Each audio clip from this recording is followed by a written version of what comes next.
Bienvenidos todos al primer capítulo de este programa Hermanados. Realmente estoy muy contento de poder compartir este tiempo con ustedes. Estoy seguro que lo vamos a pasar muy bien. Vamos a tener reflexiones, consejos y en todos los capítulos un invitado especial. Así que estoy seguro que no se van a arrepentir de poder acompañarnos en cada capítulo semanalmente. Y el invitado de hoy es una persona que para mí es muy especial en mi vida porque ha sido una persona que me ha ayudado en los momentos más duros que yo he tenido. Él lo sabe muy bien, por lo tanto yo lo estimo mucho.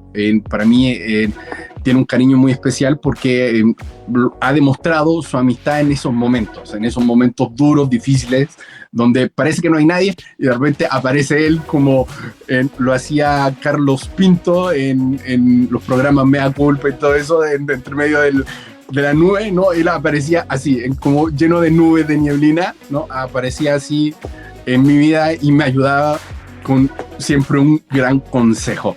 Así que, sin mayor preámbulo, quiero darle las gracias a mi amigo Simón por estar junto a nosotros en este programa Hermanados. Hola a todos, bueno, todos los que están escuchando y todos los que están viendo, y agradecido de Isaac por la invitación, obviamente. Hoy día saqué este poleroncito para estrenarlo solo para este programa, un poleroncito que lo había visto en algún lugar y dije, no, está muy bueno, está muy bueno. Y cuando me contaste que el programa se trataba de conversar, de algo mucho más cercano, entonces dije, es un buen momento para sacar al poleroncito. Así que gracias Hoy por la sí, invitación. te queda bien, te queda bien. Tú siempre tienes muy buen estilo para vestirte, yo soy mucho más tradicional. Sí. Bueno, Simón, quiero partir esta conversación. Todos tenemos un inicio en nuestra vida. Nadie nace siendo adulto. Todos tenemos una infancia que de alguna manera nos marca y, y somos en sí el resultado de muchas vivencias, de muchas experiencias. Entonces, Simón, cuéntanos, ¿cómo fue tu infancia? ¿Cómo fueron tus inicios? Cuéntame, cómo fueron tus primeros años de vida. Bueno, contarle a los hermanos, primero hacer una acotación con lo que tú estabas mencionando. Justamente hace poco alguien en Ecuador me dijo, eres un amigo vitamina. Y yo dije, ya, ¿cómo sería eso? Porque le dije, tú sabes que la vitamina en exceso te puede dar dolor de estómago, así que me dice, no, una persona así que te tiende a dar energía. Y sí, la verdad es que toda mi vida ha sido bien medio hiperkinético, en cierta manera. Yo creo que ahí se van a identificar mucha gente que ha sido así hiperkinética, pero también tendemos los hiperkinéticos a tener momentos muy por el suelo, o sea, donde ya no te queda vitamina, digamos, no nos queda nada. También ocurre. Y yo podría decir que antes de conocer, de encontrarme con Jesucristo, o mejor dicho, que Él me saliera al encuentro, porque más se parece mi historia a eso, no tenía nada de esa vitamina que me comentaron en algún momento y por lo cual le agradezco también. Eh, no tenía nada de eso. De hecho, cuando nos conocimos ya hace como 20 años con Isaac, ya estaba vitaminizado, ya me pegaba unos shots de Energizer, de Red Bull, más o menos grande. Pero en el inicio la verdad es que no fue tan así. Yo crecí, digamos, en un barrio muy, digamos, de típico de esto, con delincuencia, con escasez, con historias, a ver qué familia tenía la historia más extraña, digamos, en una cuadra, y cosas así. Gracias a Dios tengo una madre que tiene mucha fe, así que siempre estuve en sus oraciones.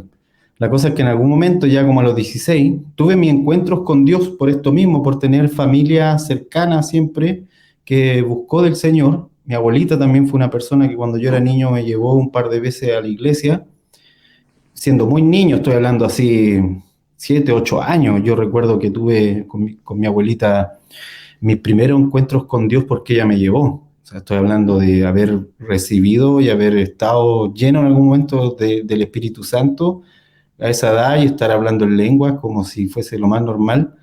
Pero después, cuando vino la adolescencia, yo me fui a otro barrio y eso cambió completamente. Y ahí yo me dediqué a otras cosas y me fui hundiendo poco a poco. De hecho, tengo una foto por ahí, tengo una foto de esos años y quien la ve no cree que soy yo porque es una foto así como de el último maleante que se escapó de la correccional de menores, una cosa así. Y literal sí tenía esa cara y esa forma también. Y como eso a los 16, como comentaba, en un retiro, alguien me invitó a un retiro de jóvenes, yo no iba a la iglesia, me invitaron y el enganche fue, ven porque vamos a salir como de vacaciones, fue las vacaciones de verano. Y yo quería irme a la playa con unos amigos, tenía una idea y todo, y no resultó. Por ahí el Señor se ocupó de que nada de mis planes de verano resultaran, y me quedó un espacio solamente muy pequeño de qué hacer, pues yo en la ciudad, yo en el barrio ahí muerto de calor, porque es de esos barrios que no tiene árboles, no tiene pasto. El pasto en Chile sale en otros barrios, no en esto. Y ahí estaba yo, y de repente me invitan a que vaya a ese retiro. Y yo fui, voy a ser súper sincero acá en confianza, ya que estamos aquí. Yo fui Claro. pensando solamente en que había piscina en el lugar donde íbamos a ir. Era una semana a un sector así con cabañas, iba a haber piscina, había un río, y yo pensaba en tomarme mis vacaciones de verano. De hecho, me llevé los cigarros y toda la cosa ahí en la mochila, no llevé Biblia, nada. O sea, yo era el invitado mundano a ver qué Dios hace con una cosa así. Tú ibas a pasarlo bien, en verdad. Iba a pasarlo bien, claro. Entonces recuerdo cuando pregunté, ¿y cómo es esto del retiro? Pregunto. Me dicen, no, mira, súper sencillo, me dicen. En la mañana van a hacer un devocional como de 15 minutos, pero no te preocupes, si es corto. ¿Sí? Sí, me vendieron el producto, literal. Dijeron, es cortito, Chuta. y después toda la tarde va a estar relajado y todo. Y aparte que me está invitando, me iba a pagar para poder ir. O sea, era el regalo completo. Y me dice, en la tarde va a haber piscina, te puedes ir al río, nos podemos, no sé, relajar ahí. Y en la noche no hay un culto, pero no dura mucho, me dijo. No te preocupes por eso. Ya, yo fui, po. Era una por otra, la verdad. Tenías que sacrificar momentos de culto con tal de tener la piscina, la playa, ¿no? Pasarlo bien. Exacto, exacto. Yo iba como en esa mentalidad. Así que por ahí me agarraron. Y yo con toda mi mentalidad de barrio, de pandilla en ese tiempo, ya con mi hermano, con los que estuve por ahí portándome mal, haciendo malas travesuras, ya habíamos tenido momentos muy álgidos en nuestra vida en ese intertanto.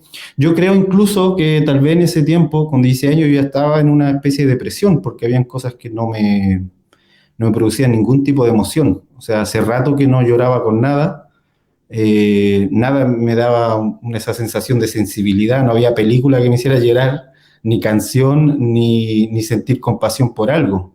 O sea, realmente estaba muerto emocionalmente por dentro y en este vacío gigante es que me dicen y yo así totalmente insensible digo, ya, vamos, así como me da lo mismo. Yo sabía que en cierta forma estaba engañando a todos los hermanos al ir, pero para mí me parecía bien porque estaba con esa mentalidad de me importa todo bien poco.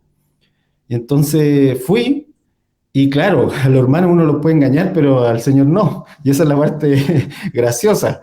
Y estando allá, recuerdo que los primeros devocionales lo aguanté, así sentado, estoico, tratando de ser respetuoso, y los cultos cada vez se iban poniendo más densos, o sea, de verdad los jóvenes que estaban ahí, habían algunos que estaban muy llenos del Señor, y el Señor lo estaba usando mientras hablaban. Ya como al tercer culto, yo te digo día miércoles, así muy Jesucristo, a mitad de semana, como dice la profecía de Daniel, ocurrió algo así, literal conmigo también. A mitad de semana hay un culto en la noche y yo recuerdo, típico esto de que cuando está quedando así el mover del Señor y está todo el mundo llorando y están todos así tocados, Claro. típico que en la puerta, el que está a cargo de la puerta, digamos, de quien entra y quien sale, también está así en lo suyo. Entonces, yo quería pararme en ese culto porque me quería ir, porque me estaban dando ganas de llorar con lo que estaba diciendo esta persona, y mi mente, lo único que pensaba es, yo no puedo llorar delante de esta gente que no me conoce, de plano, ¿cómo me van a ver? Porque yo con mi mente de no, que el respeto, que la calle y todo ese rollo, no te pueden ver llorar. Claro. Así que me iba a parar para salir de ahí. Ya lo había hecho los dos cultos anteriores, me paraba a mitad de culto y salía y me quedaba afuera. Iba a hacer lo mismo, pero el hermano que estaba en la puerta era de esos que te abrazan y lloran contigo. Así que yo lo vi que estaba llorando y dije, no voy a ir para allá, no voy a ir mejor, me voy a agarrar. Y me quedé en Claro. mi rincón, ahí porque estaba en un rincón de la sala, bien atrás, y ahí me quedé tratando de aguantar. Al final no aguanté porque el Señor fue mucho más fuerte. En algún momento dejé las palabras de quien estaba hablando, dejaron de ser sus palabras. Así, literalmente Dios me empezó a hablar de forma muy personal. Ya no solo era lo que estaba escuchando en el oído, sino también lo que escuchaba detrás de la voz del que predicaba. Y eso Wow. me empezó a quebrar completamente. Y yo empecé a llorar, cosa que como cuento no hacía hace muchísimos años, porque estaba seco por dentro, y empiezo a llorar, a llorar, a llorar. Y yo lo único que recuerdo es que cuando traté de parar de hacerlo, ya el culto había terminado hace mucho rato. O sea, como que salí de ahí, de ese momento donde estaba, y ya me quedé solamente con lo que estaba Dios hablándome. Y cuando me doy, como que entro en sí, miro alrededor, ya todos se habían parado, se había acabado hace rato. Y yo seguía ahí y habían algunos hermanos que estaban así como regámosle un poquito de agua, porque lo vemos que está todavía ahí en lo de él. Claro. Eso fue como fue mi gran momento inicial. Digo inicial porque si bien es cierto fue muy potente, al otro día yo me desperté y no sabía qué significaba eso. No sabía qué tenía que hacer ahora, o sea, lloré harto, pero y entonces fui a preguntarle a un joven con el que me había hecho amigo, qué había que hacer, po, qué había que hacer ahora. Y entonces él me dice, vamos a orar a un cerro que estaba cerca. Era bien loco, así que tenía esa onda. Yo, de hecho, por eso le fui a preguntar a él. Entonces, porque dije, necesito una respuesta rara, porque lo que me pasó es raro. O Eh, sea, ahora entiendo todo, ¿ah? Porque de cierta manera como que eso se te impartió, ¿no? Sí, lo de los cerros y todo ese rollo. Y entonces fui, de hecho ahora que lo dices, sí tiene mucho sentido, porque efectivamente yo, no imagínate, no tenía Biblia, le pregunto, oye, ¿y qué hago ahora? Le digo, porque ayer yo creo que Dios me habló algo, pero no sé qué hay que hacer. Cuando llegue a mi casa, ¿qué voy a hacer? Porque por un lado dentro de mí tenía digamos, esta pelea interna. O sea, no quiero perder esto que acabo de recibir, que no sé ni qué es. No sé qué es, pero siento tranquilidad, por fin siento como una especie de paz. Ahora yo puedo decir esto es la paz de Dios, pero en ese momento si me dijeran Dios te quiere dar paz, yo me hubiese imaginado otra forma de paz, digamos, muy de la que había experimentado, que más se parece a la tranquilidad, pero esto es diferente, esto es mucho Claro, más fuerte. Y entonces no sabía cómo expresarlo y lo único que le digo, yo sé como que Dios me dio algo y no sé qué es y no sé qué hacer. Me dice, pero vamos y preguntémosle. Y él dijo, yo voy a subir al cerro, voy a orar arriba, acompáñame. Y se trajo una Biblia. Y nos fuimos. Y yo siguiéndolo ahí sin saber qué hago acá arriba en el cerro, una cosa así. La claro. cosa es que llegamos arriba y él me dice, me voy a ir a orar un poco más allá, debajo de un árbol, tú ora por aquí. Y después le preguntamos a Dios, pues tú pregúntale a Dios lo que queráis y después vemos qué nos responde. Yo lo escuchaba y sin mentir, para mí todo lo que me decía era chino. O sea, yo entendía que Dios era real porque lo había experimentado la noche anterior, pero que Él me dijera, voy a hablarle y luego me va a responder. Y luego, todo eso era muy chino para mí, muy, con disculpa a los chinos, pero, o sea, no entendía nada. La cosa es que Claro. voy, me pongo a orar, no oré la media hora, obviamente, balbuceé nomás, traté de decir todo lo que podía, a los 5 minutos se me acabaron todo lo que podía decir, al tiro, porque no sabía, con suerte me acordaba el Padre Nuestro, o sea, algo en mi Claro. mente trataba de recordar y no podía. La cosa es que viene, vuelve el hermano y me dice, ya, después de la media hora, me dice, ¿estás listo? Ya, preguntemos. Llegar a la Biblia y me dice, esto lo vamos a hacer a la antigua, me dice. Vamos a preguntar con los ojos cerrados y yo voy a meter el dedo en la Biblia y a ver qué me sale. Así, muy, muy a la antigua, así como que por aquí tengo mi Biblia, a todo esto, era agarrarla, literal, mientras estaba con los ojos cerrados, poner el dedo dentro, abrir y leer. O sea, en 60, ahora yo lo pienso, hay 66 libros, hay miles de páginas en eso. Y entonces era casi como tirar una ruleta, de a ver qué te sale. Claro, Pero con toda la fe de que Dios te va a responder. Entonces él viene, pregunta y hace este ejercicio. Yo lo miro así como lo hace, me agarra la Biblia y lee. Ah, Dios dice que bla, bla. Ah, sí, mira, me respondió lo que le estaba preguntando, me dice. Ya, ahora tú pregunta. Y yo agarro y dentro de mí le digo, Dios, yo lo único que necesito es que tú me digas que eres tú el que está hablándome. Que lo que sentí ayer no era solamente que lloré o porque me dio pena algo, porque inmediatamente la mente te empieza a jugar en contra, o sea, te empieza a decir esto no es real, esto es falso, y bla, bla, bla. Y le digo eso a Dios y dentro de mí, y por favor dime algo. Y ya hago el mismo ejercicio, con los ojos cerrados, todo, pum, abro y leo, joven, a ti te digo levántate. Era la escena de Jesucristo cuando levanta a este muerto. A ti te digo levántate. Y yo recuerdo que lo wow, leí y se me pararon los pelos así como de la piel chinita, dicen en Colombia. O en claro, Ecuador creo que también dicen así. Así, como que me dio un escalofrío gigante cuando lo leí y me quedé wow. impactado, así. Dios me acababa de responder de forma muy directa y el amigo que está al lado me dice, ¿viste?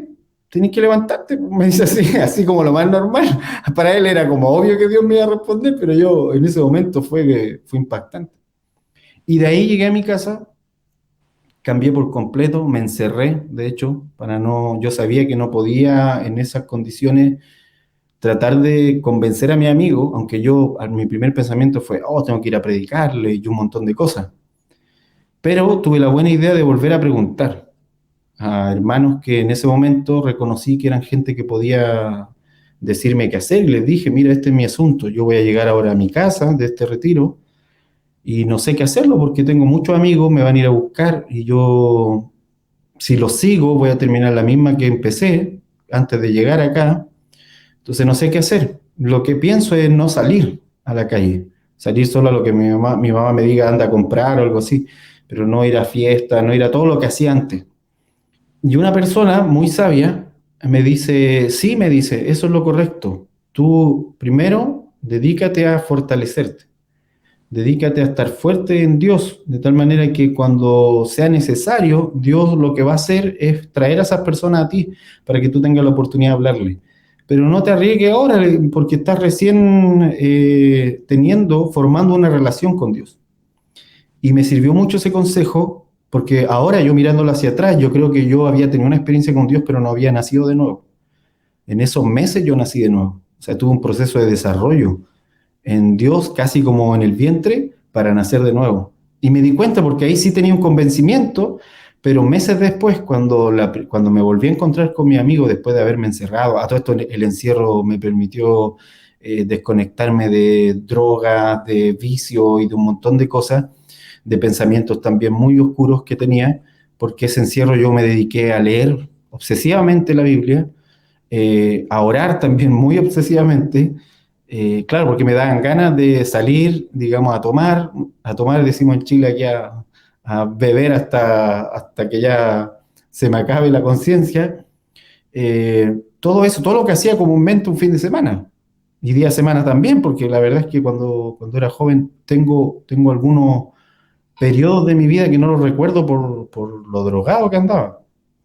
Entonces tuve que despojarme de todo eso y ahí apareció el Espíritu Santo, ahí empecé a conocerlo a Él en su poder para transformar y cuando ya me encontré con los primeros amigos, claro, yo ya era otra persona. De hecho, hablaba con mucha convicción acerca de lo que había entendido, podía explicar de alguna manera todo esto y no tuve, digamos, el peligro de que de un momento a otro volvía a lo mismo. Entonces, Wow. fue un consejo muy bueno. Creo que yo todavía se lo daría a cualquiera que está iniciando y que tiene... No es porque los amigos, esto es igual importante, no porque los amigos sean malos, sino porque la atmósfera en la que se mueven, y si uno no ha desarrollado una relación con Dios, es difícil que eso no te trague de nuevo si has pasado más tiempo ahí. El Señor pone en tu corazón el no salir por aproximadamente 3 meses, si no me equivoco. No, de hecho creo que fue un poco más. Un poco más. Sí, creo que fue un poco más en que a veces me iban a buscar y yo le decía a mi mamá, dile que no estoy.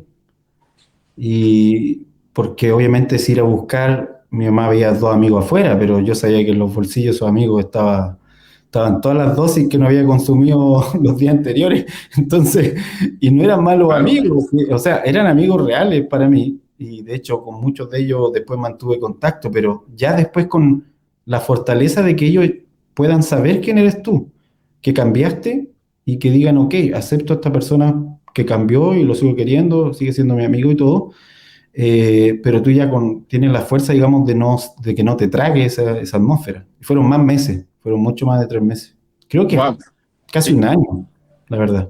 De seguro que sí, de seguro que sí. Y a mí me llama mucho la atención algo que es, literalmente el Señor cambió tu naturaleza, porque pone en ti, en tu corazón, en tu voluntad, dice que Él pone el querer como el hacer, y es impresionante que así fue en tu caso, porque puso la sabiduría, Dios puso sabiduría en ti para decir, no, o sea, no voy a salir por un buen tiempo, y literalmente en ese tiempo tú te desintoxicaste, pero no tan solo en tu cuerpo, sino que en todo tu ser, en tu mente, tu alma, tus emociones.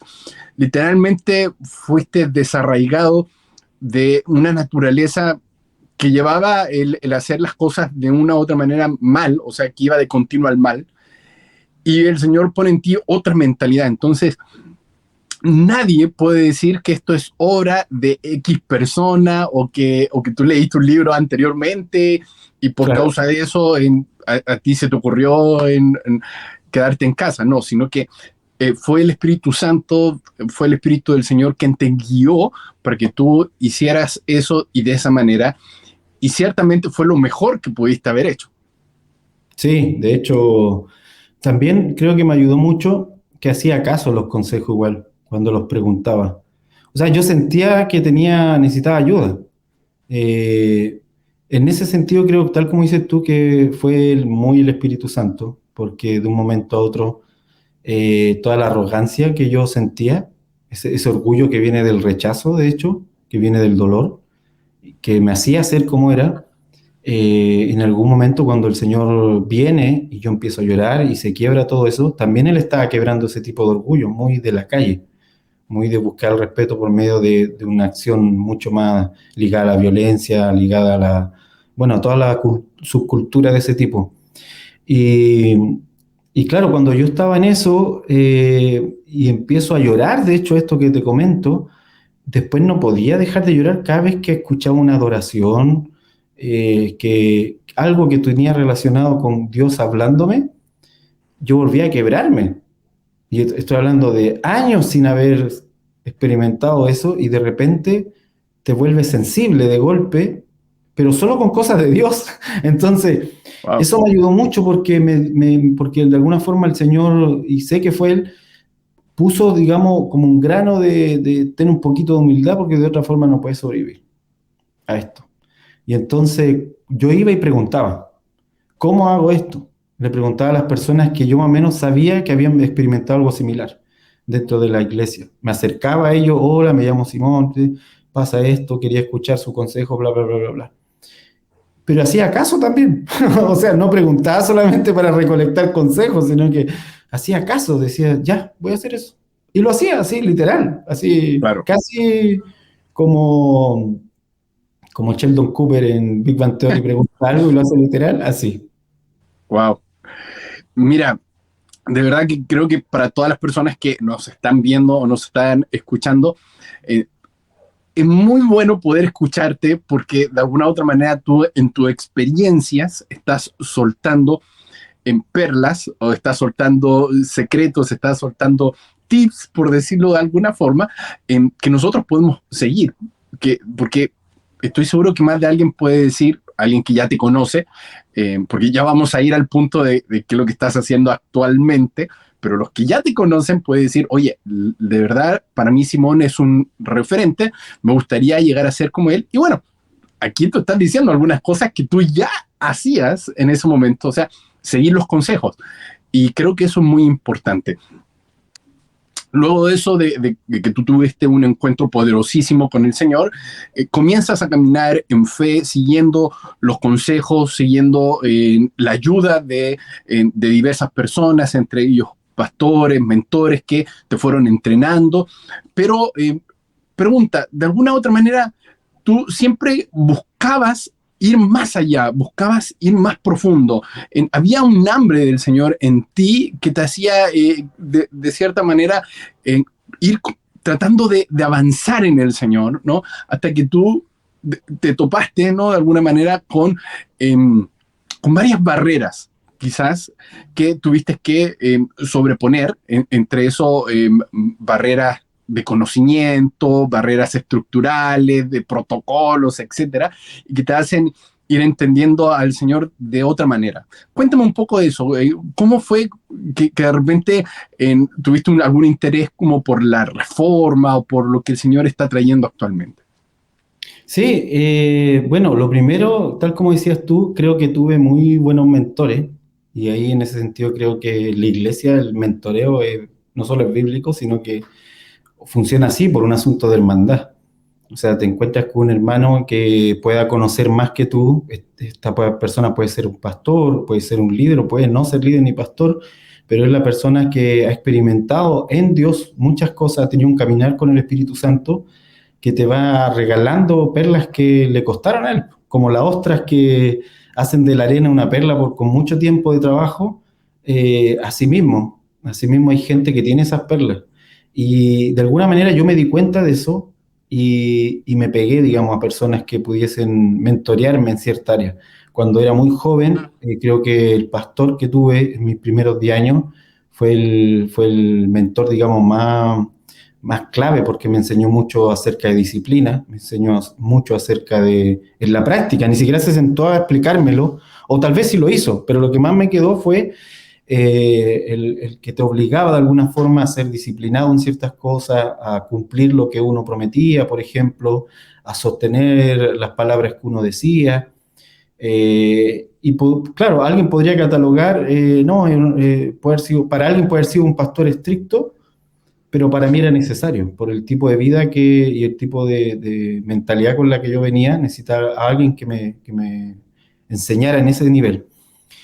Y en esa búsqueda, porque obviamente cuando uno se va poniendo más disciplinado en buscar de Dios, también hay un hambre interna, tal como lo dices tú, que tal vez la palabra que a mí me ayudaría para describirlo sería como una especie de angustia por querer responder ciertas cosas y no poder eh, seguir avanzando en el sentido de que si no respondo esto, no puedo seguir entendiendo lo demás. Y entonces, en la medida en que yo fui creciendo en Dios, fui también tomando nuevas responsabilidades dentro de la congregación, siendo muy joven, en los diferentes grupos de una congregación, eh, ayudaba en todo, a todo esto, también era el que barría y el que abría el templo y el que lo cerraba y el que limpiaba las cositas. O sea, donde yo pudiera estar, ahí me metía. Por esto mismo, quería seguir aprendiendo, quería ser alguien que realmente valiera dentro de lo que el Señor estaba haciendo. Y en ese intertanto venían angustias porque yo veía que habían topes, tal como tú dices, habían frenos o ciertos obstáculos que, que se repetían demasiado. O sea, por ejemplo, yo recuerdo con los jóvenes, siempre era típico que llegaba un grupo, luego pasaba unos meses y desaparecía, porque en el caso de los jóvenes, sobre todo jóvenes que no tienen padres cristianos, me refiero, eran muy endebles en cuanto a su fe. Entonces, en ese momento, mi búsqueda por saber cómo arreglar eso, que no siguiera ocurriendo, me llevó a mí a experimentar los discipulados persona a persona, cuando todavía ni siquiera se esquematizaba esto. Después aparecieron G12, visión celular y todo un esquema, una estructura de cómo operar en discipulado, de la que yo no estoy de acuerdo. Pero porque yo experimenté otra forma de discipulado. algo que era mucho más de hermano. Yo me acerco a ti, yo como alguien que lleva más tiempo, nos hacemos súper amigos y te acompaño en lo que venga. Y luego cuando tú te sientas fuerte, busca a alguien y acompáñalo. Pero no teníamos este rollo de que de por vida tú vas a ser mi superdiscípulo y otro mi superdiscípulo y construir una super pirámide hasta arriba, donde mientras más pasa el tiempo voy acumulando más gente. No iba por ahí, digamos, sino que era un asunto de relación. Y entonces, obviamente, me hice muy buenos amigos, experimentamos cosas con Dios muy fuertes, creamos vínculos también que nos ayudaron a sobrevivir como jóvenes. eh, y en fin, o sea, mientras aparecían obstáculos, la pregunta era, ¿y por qué no estamos haciendo algo que está en la Escritura muy claramente? ¿Por qué estamos sentándonos? Voy a agarrar el tema del discipulado. ¿Por qué no estamos sentando aquí 4 o 5 personas como un aula de colegio cuando Jesús no discipulaba así? Cuando su discipulado era caminar con las personas, cuando su discipulado era compartir con ellos. Y la enseñanza salía en la mitad del compartir. O sea, y el compartir es lo que menos tenemos. Y resulta, porque el compartir ahí era la tarde, casi de la tarde para distraerse, en donde comíamos un poco de pizza y nos reíamos entre nosotros y por ahí alguien hacía un devocional. Pero ese era extracurricular, o sea, fuera digamos, de lo que comúnmente se hacía, cuando a mi parecer era lo que más había que hacer y no tanto lo otro. Esa era la forma, digamos, más efectiva de poder trabajar para expandir el reino en nosotros y con las demás personas, y no tanto lo otro, la otra fórmula, más académica, más de sentarse y anotar en un cuaderno. Que no estoy en contra de eso, pero creo que lo otro era más efectivo. Y lo veía en la escritura y entonces yo quería que eso funcionara también con nosotros. Estoy hablando cuando tenía como 16, 17 años, 18 años. Y de ahí en adelante, así fui, digamos, haciéndome preguntas. Ya cuando tenía como veintitantos, había pasado por había hecho de todo, hermano. Profesor de escuela dominical, eh, había trabajado en algún momento con niños, había cantado arriba como ministro de adoración, había predicado en la congre y fuera de la congre, había hecho todos los departamentos de lo hiperkinético, hiperactivo, entonces había pasado por todos lados, incluyendo el servicio, obviamente, porque eso también, el de servir, de limpiar los baños, todo. Y entonces, ya a los veintitantos, reuniendo todo lo que había experimentado, más un montón de preguntas que nunca tuve realmente soluciones o respuestas claras, empecé a escribir el libro Babilonia al Descubierto, que básicamente habla de esos principios que están muchas veces en algunas congregaciones que no responden a lo que Dios quería, sino que solamente responden a una estructura organizacional que lo que busca es sobrevivir. Y ahí Simón, cambió todo. a ti siempre te ha llamado mucho la atención el escribir, porque para los que no saben, Simón es un escritor. ¿Cuántos libros tienes ya, Simón? La otra vez me hicieron contarlo, me hicieron contarlo porque me hicieron la misma pregunta tenía Ya, que hacer un cambio en el, van como, yo sé que son más de 10, no sé si claro. 12 o 13, pero por ahí va. ¿En qué momento tú dijiste, wow, me voy a dedicar a escribir? ¿No? Porque eh, yo que sepas tú, el tema de la escritura no siempre fue lo tuyo. En algún momento tú dijiste, voy a empezar a escribir, pero tampoco te imaginaste que ibas a llegar a ser un escritor como lo eres hoy en día, que tú te dedicas literalmente a escribir libros. Claro, sí. Sí, yo creo que todo esto es como este asunto de qué es lo que Dios te mandó a hacer. Yo lo supe cuando tenía también veintitantos años, por una palabra muy específica del Señor, que era cuando le habla a Ciro. Ciro, rey de Persia, te daré tal, tal, tal, pero todo esto que te voy a dar, estoy parafraseándolo, todo esto que te voy a dar es para que la gente salga a Babilonia. O sea, salga de este sistema, de esta estructura y pueda caminar hacia Sion, en este caso hacia Jerusalén. Para mí esto obviamente era muy simbólico y yo entendí de parte del Señor por esa palabra y por muchas más que vinieron con el tiempo reafirmándola, sobre todo en los momentos de crisis, Dios venía a reafirmar exactamente lo mismo. Cuando uno entra a dudar y a decir, ¿será que Dios me mandó esto? Y entonces en eso, digamos, siempre para mí hay que salir de un sistema como iglesia, hay que salir de una estructura que no nos está ayudando y que nos está esclavizando. En su momento, con la experiencia que yo había vivido, por ahí a los veintitantos, fue el libro Babilonia el Descubierto, fue una forma de desahogarme de todas las observaciones de ese tipo de cosas. Eh, Claro, pero después esto fue aumentando, porque tal como dices tú, mi intención nunca fue volverme a alguien que escribiera tan compulsivamente, digamos, sino que era la necesidad de hacer esto que Dios me está diciendo. Y entonces yo lo veo así.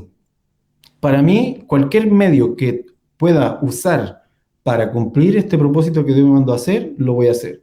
Si el día de mañana, por alguna razón, prohíben, voy a poner un caso hipotético, un mundo ficticio de estos de ciencia ficción, empiezan a quemar los libros, como Fahrenheit, la novela, claro. y prohíben los libros, voy a dejar de escribir y voy a empezar a hacer otra cosa con el mismo objetivo. O sea, si yo puedo hacer un video para decirle a las personas que salgan de ese sistema de esclavitud mental, del corazón y de estructura, si puedo hacer un podcast y que va a empujar hacia allá también, si puedo escribir un libro o si puedo hacer lo que sea, hermano, lo que sea, me da lo mismo. Y sé que a Dios le da exactamente lo mismo también mientras yo cumpla lo que Él me mandó a hacer. Entonces, esa es mi angustia. Eso es lo que me pasa cuando estoy ahí, sobre todo en los momentos donde uno empieza a dudar de qué tengo que hacer o si tengo realmente la fuerza. Ahí es cuando Dios viene y me dice, no necesitas grandes cosas, agarra lo que tenía a la mano, hacía lo Claro. Moisés, agarra la vara esa, yo la voy a transformar, tú agarra eso que tenía a la mano. Entonces, me pasó lo mismo a lo largo de la historia. Yo empecé escribiendo un blog, me acuerdo, estoy hablando del 2000, empecé escribiendo un blog, con el blog llegué a muchas personas que se identificaron con lo que estaba en ese blog, que se llamaba Profeta Emergente, me acuerdo, en ese tiempo. Después empecé a escribir en las redes sociales. Cuando aparecieron las redes sociales se hicieron fuerte, se hizo fuerte Facebook y todo. Y después, bueno, ahora Instagram. Empecé a ocupar siempre las redes sociales para esto. De hecho, me han preguntado por qué no uso las redes. Yo re poco subo cosas mías en las redes sociales, porque para mí tiene esa función, cumplir este objetivo, como todo. O sea, para mí, incluso si hoy día voy a desayunar, es para poder cumplir este objetivo. Si no, no tiene sentido desayunar así, así. Es una cosa media, yo sé que es media obsesiva, pero es una necesidad. Es una O sea, necesidad de poder hacerlo. para ti el escribir es una herramienta para poder, por decirlo de alguna manera, alcanzar el propósito o la misión que el Señor puso en tu corazón, que Mm. es llamar a la iglesia a salir de una estructura que nosotros llamamos Babilonia. Y bueno, de hecho tú escribiste un libro que fue tu primer libro, así que has escrito los últimos, el último libro que tú escribiste se llama Cainán. Es un libro muy interesante porque roza entre lo que es ciencia ficción, pero también historia, ¿no? Tiene una mezcla porque si bien el personaje existió, Kainan, pero no sabemos mucho acerca de él. Por ejemplo, hablas acerca de Enoch, pero tampoco se sabe mucho de él. Entonces, cuéntanos un poco de este libro, Kainan, que ha sido, por decirlo de alguna otra manera, ha sido muy conmovedor para la gente que lo ha leído. Bueno, parte un poco de esta necesidad de, como te digo, de cumplir una cierta misión. Para mí, todo lo que tiene que ver con la parte profética de la iglesia ayuda y es fundamental para cumplir para mí esta misión de que salgamos de una estructura mental o en el corazón y también física, y podamos vivir en el reino con libertad y cumplir así lo que el Señor nos pidió. Para mí lo profético es fundamental en este aspecto. Desde que el Espíritu Santo descendió y lo que derramó fueron un montón de formas de manifestaciones proféticas, como soñar sueños, profecía, en fin. Desde ahí para mí que el liberarse de todas estas cosas que esclavizan va muy de la mano con el desarrollo de aspectos proféticos en la iglesia, digamos. Y entonces, desde ahí, por ejemplo, casi todos los libros tienen un matiz en ese sentido. Desde Babilonia el Descubierto, creo que después vinieron libros como Guerra, no es guerra, es Estrato de sangre, hablando de la sangre de las naciones. Estoy tratando de memorizar. Batalla en el Gran Monte, por ejemplo, que explica la importancia de los montes en los territorios y cómo Dios los ve. Todo esto con un matiz profético. O sea, tengo que agarrar la parte simbólica de cómo Dios usa símbolos en la Escritura para explicarnos nuestra realidad. Símbolos cotidianos, desde la cruz como símbolo, desde los clavos como símbolo, desde el pan y la sangre y el vino como símbolo que usamos todos los días. Dios va a usar símbolos para unir lo eterno con lo físico. Obviamente siempre y cuando estén dentro del contexto de lo que Dios está diciendo, para no caer en fetichismo, ¿verdad? Entonces, pero desde este aspecto, entonces casi todos los libros tienen esos matices. Y en cierto momento yo me di cuenta que habían cosas que no podía explicarlas, porque para explicarlas tenía que sermonear demasiado en un libro. O sea, me empezó a pasar que cuando estaba escribiendo, yo no quería hacer libros muy grandes, que fuese muy grueso y que entonces fuese un aburrimiento para las personas leer, porque hay que decirlo, Latinoamérica no es famosa por leer mucho y menos libros tan grandes. Algunos como nosotros, digamos que nos gusta leer, sí podemos leer un libro grande. Pero en general esto no es lo cotidiano, entonces yo quería hacer libros que fuesen de muy fácil acceso en ese sentido, muy amigables para leerlos, para estudiarlos, para lo que sea. Y me daba cuenta que mientras lo escribía era tanto lo que necesitaba explicar que tenía que al final cortar capítulos, recortar por allá, achicar la información a un punto mínimo y desde ahí salía el libro. Y ese proceso era muy amplio, muy largo.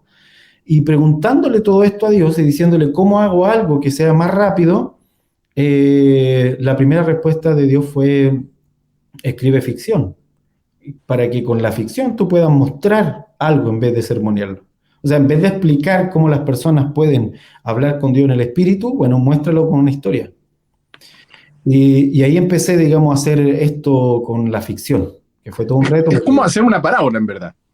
Es como hacer una parábola, sí, básicamente es eso. De hecho, las parábolas, por ahí tengo un libro que estaba leyendo hace poco, un estudio de cómo Jesús hace el uso de la parábola. Las parábolas son eso, o sea, tiene una imagen que te revela algo y al mismo tiempo te empieza a ocultar otra cosa. Te oculta algo también. Y de ahí que Jesús dice, tienen ojos pero no ven. O sea, no entienden lo que le estoy diciendo. Pero nosotros ahora lo estamos entendiendo cuando leemos la parábola. Claro. Entonces, y la ficción también permite ese tipo de cosas. Y así que ahí me lancé a escribir, primero a estudiar obviamente cómo se podía escribir mejor esto, porque yo había vivido todo un periodo largo de textos expositivos o ensayos, como le llaman, que es donde uno expone una idea, de crítica, digamos, a cierto, o comentario a ciertas ideas espirituales. Y entonces pasar a escribir ficción era otro cuento. Y literal es otro cuento. O sea, hay que estudiarse un poco cómo se desarrolla todo eso. Ya empezaron esta historia con las crónicas de Noa primero y luego ahora con los archivos de Enoch, que son, digamos, que parte con este primer libro que es Cainán, que es básicamente meterse en el mundo antes del diluvio.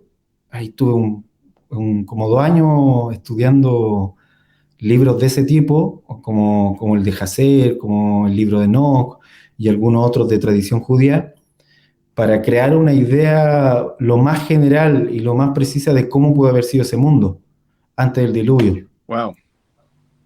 Y desde ahí agarrar estos personajes y empezar a llevarlos, digamos, a esta conversación, el mundo que nos tocó y lo que viene hacia adelante. Entonces, por un lado, tiene que ser entretenido, y yo estoy muy feliz porque cada vez me llegan más noticias de jóvenes, de adolescentes, de niños que están usando estos libros, digamos, para su crecimiento espiritual. No solo para entretenerse, que de hecho sí se entretienen, pero aparte para su crecimiento espiritual, porque los personajes obviamente tienen una relación con Dios, algunos buenos, algunos malas, algunos nada, y entonces poner todo esto en un escenario, en una historia, permite reflexionar también. O sea, y ahí viene la vuelta, no tienes que sermonear en una historia de ficción. Pero los otros libros, que yo no he dejado de escribirlo, acerca de ideas, acerca de comentarios de algo, en fin, Eso normalmente los consumimos personas que queremos saber más de una idea X. Entonces, si alguien quiere saber más acerca de los montes, va a ir y va a comprar Batalla en el Monte, en el Gran Monte. O sobre la Tierra Eterna, el último libro. Ah, quiero saber un poco más esto de Dios y la Tierra y la creación y bla, bla. Bueno, pero es una idea. En cambio, en Cainán, por ejemplo, hay elementos como los aceites esenciales aparecen. Es un elemento que aparece ahí. También aparece la manera en que ellos se relacionaban después de la caída, pensando en que estaban todos bajo juicio por el hecho de que Adán estaba vivo y era un constante recordatorio de que el hombre había caído. O sea, ellos estaban clarísimos de que estaban lejos de la voluntad de Dios y lejos de la gloria de Dios, porque Adán, que estaba vivo todavía, en estos años donde yo presento la historia, era un recordatorio de eso. Y de ahí vamos añadiendo la caída de los ángeles, la aparición de los gigantes y todo este tema. Toda una cultura y un mundo aparte de lo que hoy conocemos.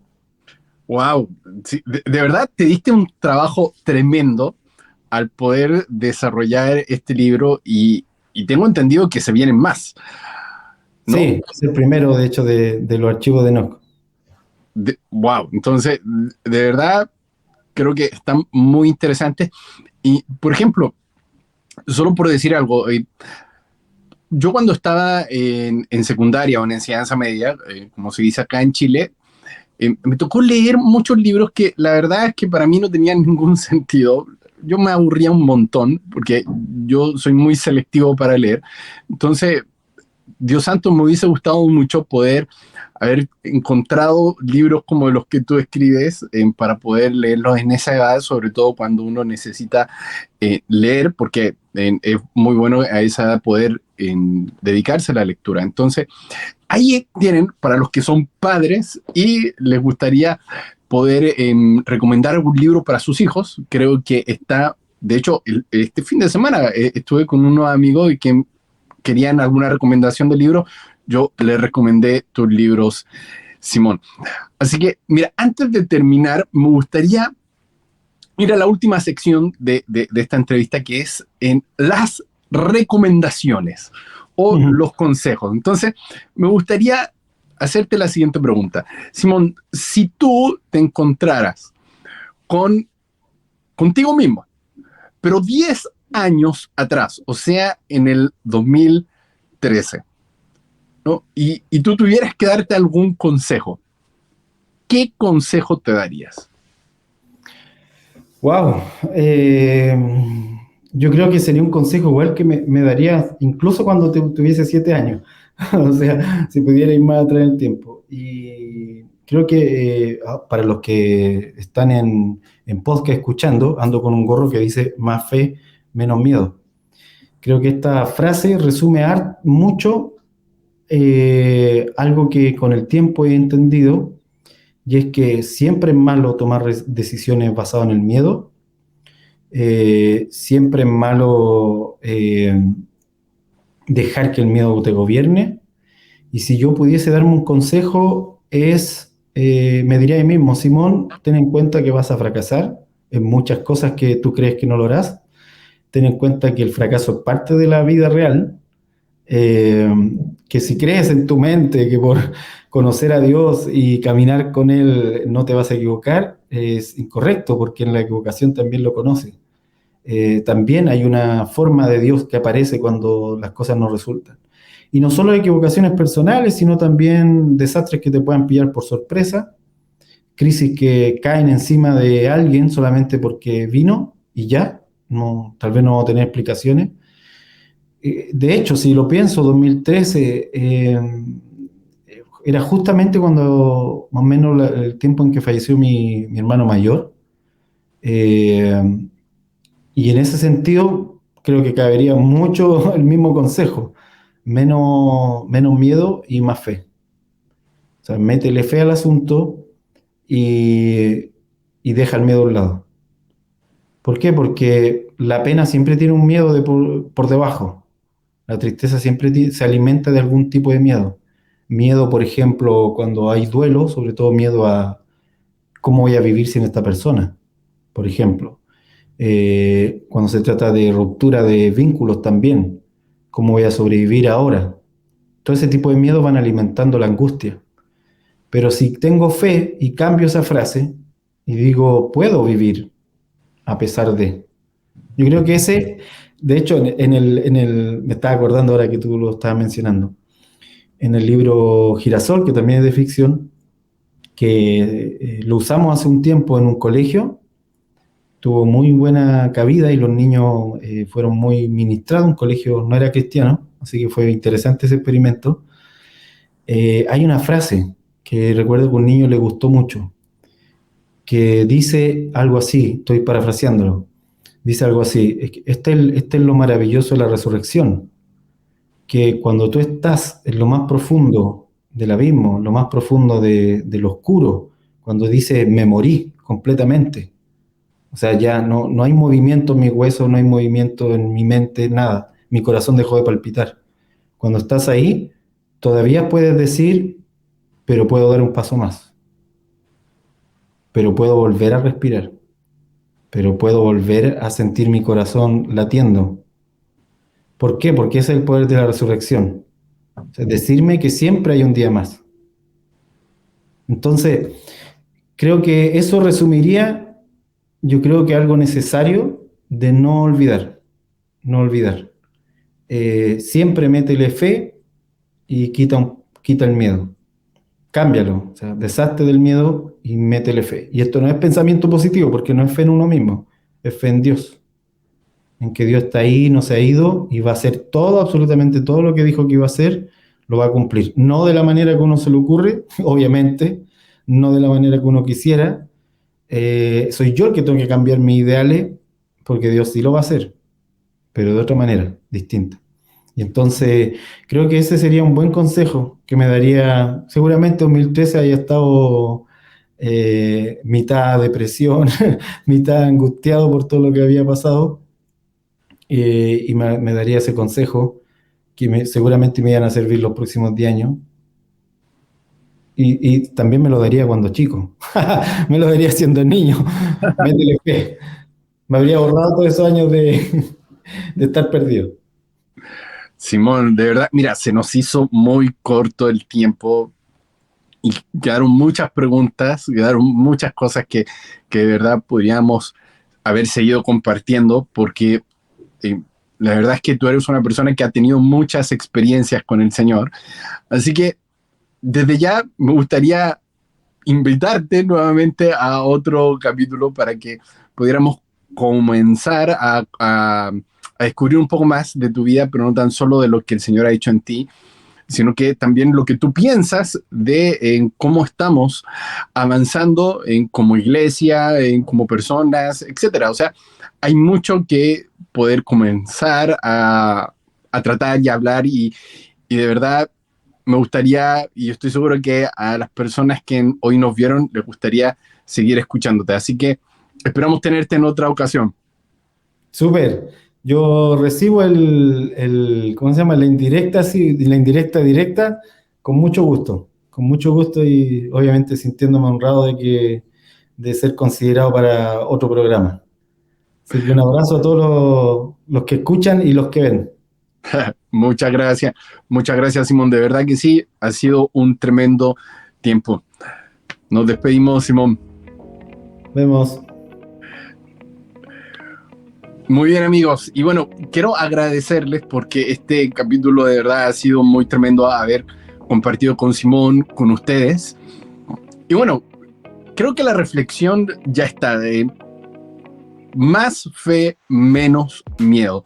Y es muy interesante entender que la fe es no en lo que nosotros podemos llegar a ser, sino en quién es Dios.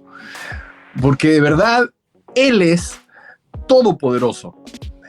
Lo que para el hombre es imposible, para Dios es posible. Así que lo que nosotros no podemos llegar a hacer con nuestras propias fuerzas, Él lo puede hacer y mucho más de lo que nosotros pedimos o pensamos. Porque lo que es difícil para el hombre es posible para Dios. Amigos, muchas gracias por estar junto a nosotros. los espero en el próximo capítulo, la próxima semana. Y quiero pedirles que pueden ahí en los comentarios escribirnos, comentar qué tal les pareció este capítulo, en sugerirnos personas que puedan ser parte de este programa, invitados, y yo estaré atento a cada uno de sus comentarios. De verdad, este programa está hecho para que pueda ser de bendición para todos nosotros. Y como bien dice este programa, necesitamos caminar juntos, por eso tenemos que estar hermanados. Así que no te olvides, su reino está aquí. Un abrazo, un saludo fuerte. Nos vemos. Chao, chao.